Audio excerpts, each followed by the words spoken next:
Middle east में युद्ध के बादल गहराते जा रहे हैं, जिसे लेकर भारत सरकार पूरी तरह अलर्ट मोड पर है। 25 मार्च को बुलाई गई महत्वपूर्ण उच्च स्तरीय बैठक में देश की सुरक्षा और विदेशी रणनीति पर मंथन होना था, लेकिन घरेलू राजनीति ने इसमें नया मोड़ ला दिया है। ईरान और अमेरिका के बीच जारी शर्तों के खेल ने वैश्विक बाजार से लेकर कूटनीति तक खलबली मचा दी है। भारत के लिए ये मुद्दा इसलिए भी संवेदनशील है क्योंकि वहाँ लाखों भारतीय नागरिकों का भविष्य और देश की ऊर्जा ज़रूरतें दांव पर लगी हैं। अब सवाल ये है कि विपक्ष का कड़ा रुख और बैठक का बहिष्कार करना मिडिल ईस्ट में हो रहे युद्ध और भारत पर कितना असर डाल सकता है। नमस्कार, आप देख रहे हैं न्यूज़ 18 बिहार झारखंड का डिजिटल प्लेटफॉर्म और मैं हूँ आपके साथ रश्मि शंकर। मिडिल ईस्ट में चल रहे युद्ध पर 25 मार्च को भारत सरकार ने संकट पर चर्चा के लिए सभी राजनीतिक दलों को आमंत्रित किया था, लेकिन तृणमूल कांग्रेस ने इस बैठक का बहिष्कार कर दिया। विपक्षी खेमे का तर्क है कि सरकार महत्वपूर्ण मुद्दों पर केवल औपचारिकता निभाती है। कांग्रेस सहित अन्य दलों में भी सरकार की विदेशी नीति और संकट के समय लिए जा रहे फैसलों पर सवाल उठाए हैं। विपक्ष का मानना है कि इस संवेदनशील मुद्दे पर सरकार को और अधिक पारदर्शी होने की जरूरत है। ईरान ने शांति बहाली के लिए अमेरिका के सामने 15 ऐसी शर्तें रखी हैं जिन्हें मानना जो बाइडेन या भविष्य के ट्रंप प्रशासन के लिए बहुत चुनौतीपूर्ण होने वाला है। इन शर्तों में सबसे प्रमुख है ईरान पर लगे सभी आर्थिक प्रतिबंधों को तुरंत हटाना। इसके बदले अमेरिका चाहता है कि ईरान अपना परमाणु कार्यक्रम और मिसाइल प्रशिक्षण पूरी तरह से बंद कर दे।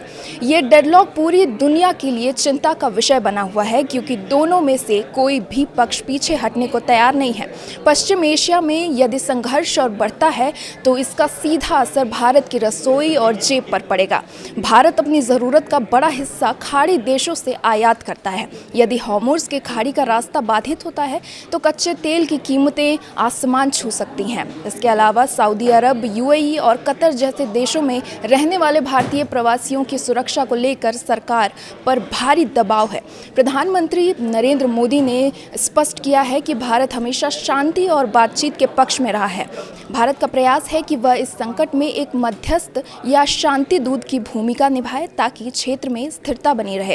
हालांकि घरेलू मोर्चे पर विपक्षी दलों को साथ न ला पाना सरकार के लिए एक कूटनीतिक सिरदर्द बन गया है। पश्चिम एशिया में जारी तनावपूर्ण हालत के मद्देनजर फिर से बैठक होनी है। प्रधानमंत्री नरेंद्र मोदी 27 मार्च को शाम 6:30 बजे वीडियो कॉन्फ्रेंसिंग के जरिए राज्यों के मुख्यमंत्रियों के साथ बैठक करेंगे। इस बैठक का मुख्य उद्देश्य मिडिल ईस्ट जंग के संभावित प्रभावों को लेकर राज्यों की तैयारियों और आगे की प्लानिंग की समीक्षा करना है।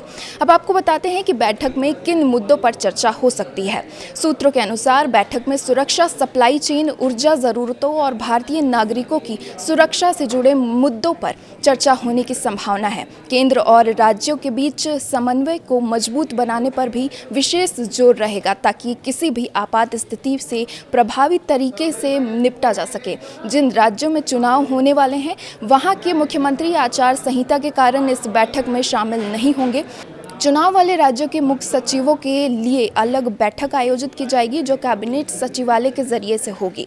इस वीडियो में आज के लिए बस इतना ही।